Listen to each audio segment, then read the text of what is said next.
Hello all. Welcome to our channel. Do not forget to subscribe our channel. And our current topic is 7 Secrets Dating with INTJ Personality Types.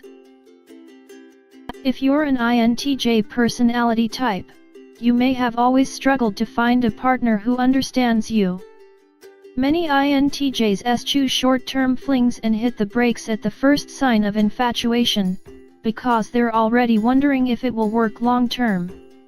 The INTJ is a rare personality type, and not many people get to know them.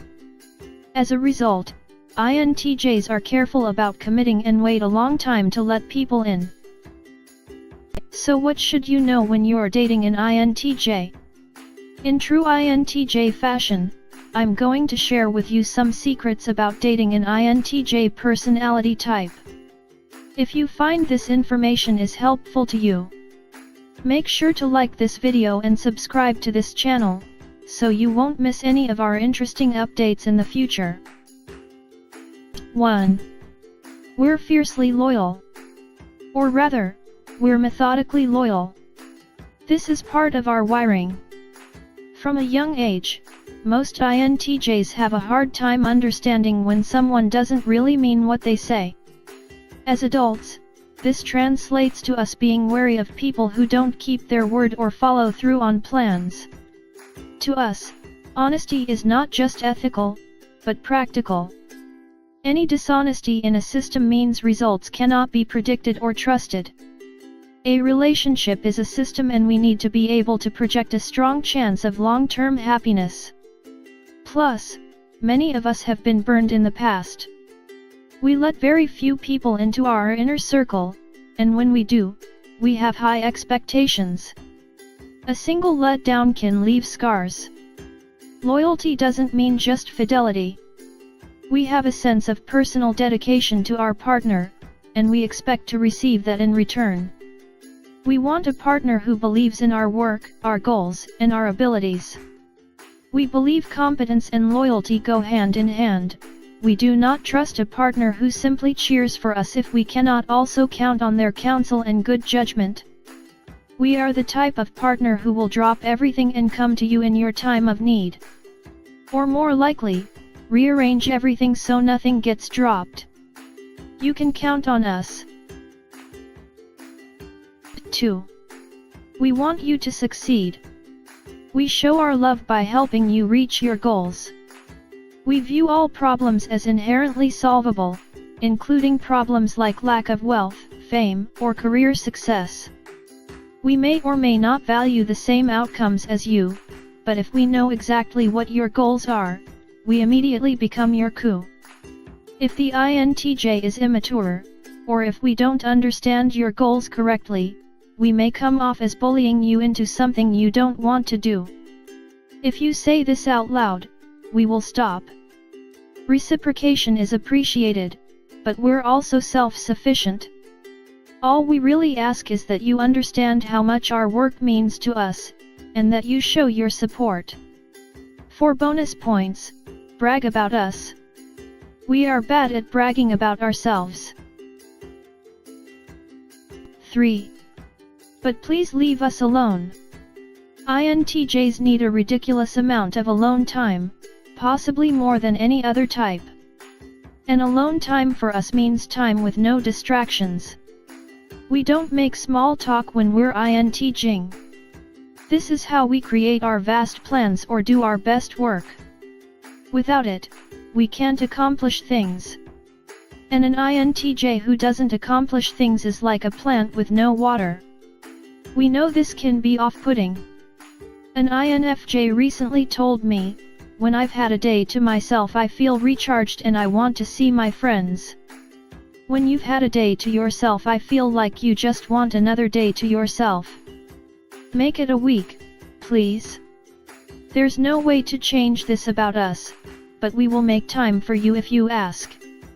The secret is to make a plan in advance. We want to spend time with you. We just need to know when it's coming so we can be out of our heads when it happens. 4. We think our feelings. INTJs aren't robots. We have deep and powerful emotions like any human. Sometimes those emotions even show up in sudden outbursts, especially if we feel a sense of violation or unfairness. But most of the time, we keep our emotions inside. This is not a self-defense mechanism. It's because INTJs view emotions as private. We don't believe we have any business putting our emotions out in the public sphere, and it can be hard for us when others do so. Many INTJs hate public displays of affection. Plus, we know that emotions are volatile. We want to understand what we're feeling before we act on it. In other words, we analyze everything, especially feelings. When you understand this, you unlock a treasure trove of INTJ insights. Our first instinct in an emotional discussion is to ask questions. We're gathering data. When you're hurt, we want to figure out the cause and fix it.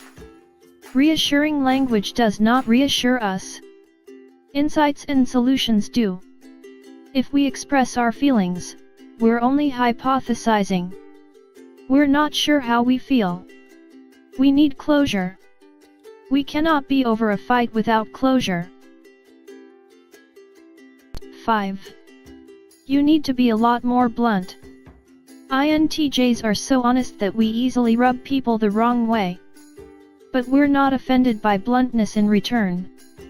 In fact, we prefer it. This is especially true from someone we love. Don't worry about hurting our feelings. Be brave and speak up loudly. Did we hurt you? Tell us how. Do we have a bad idea? Tell us why. Should we change something? Tell us. We can take it. This is so simple that I think some partners are scared of it. It sounds like a trick. We've all dealt with someone who says they want you to speak your mind, then blows up when you do. That person is not an INTJ. To an INTJ, understanding and resolving a problem is much more important than avoiding confrontation. We view confrontation avoidance as weak, and even deceptive. See the loyalty section above. 6. When we argue, it doesn't mean we're upset. Most people argue to make a point, express anger, or get their way. INTJs argue to test ideas. We are perpetually kicking the tires on what we think we know. We don't mind being proven wrong. We love being proven wrong if it means we learn something new. But sometimes we forget that not everyone feels this way. If your INTJ critiques something you don't want critiqued, it's okay to tell us to stop. We're not doing it out of a lack of respect. We're doing it to help. But, if it's a recurring problem, just remind us that sometimes you need to be affirmed. We'll get better at it with time. All in all, that's the 7 secrets about dating an INTJ personality type. Really cool information, isn't it? Please share your thoughts and experiences in the comments below. Don't forget to subscribe to our channel and watch all our other amazing videos. Thanks for watching.